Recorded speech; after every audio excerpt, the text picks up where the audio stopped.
ایک فقیر نے مالدار آدمی سے کہا، اگر مجھے تمہارے گھر میں موت آ جائے تو تم میرے ساتھ کیا سلوک کرو گے؟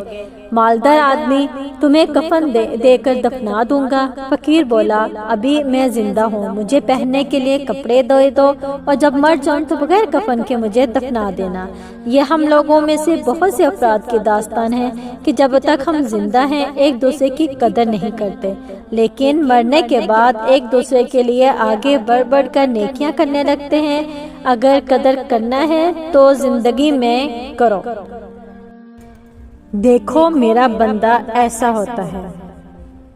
ایک نوجوان نے دوزخ کا ذکر سنا اور اپنے کپڑے اتارے اور جا کر ریت پر لیٹ گیا اور تڑپنے لگا اور کہنے لگا، اے نفس، دیکھ دوزخ کی آگ، یہ ریت کی آگ برداشت نہیں، دوزخ کی آگ کیسے برداشت کرے گا؟ رات کو مردہ بن کر ساری رات سوتا ہے اور دن کو بیکار پھرتا ہے، تیرا کیا بنے گا؟ حضور اکرم صلی اللہ علیہ وآلہ وسلم نے یہ سارا منظر دیکھ رہے تھے۔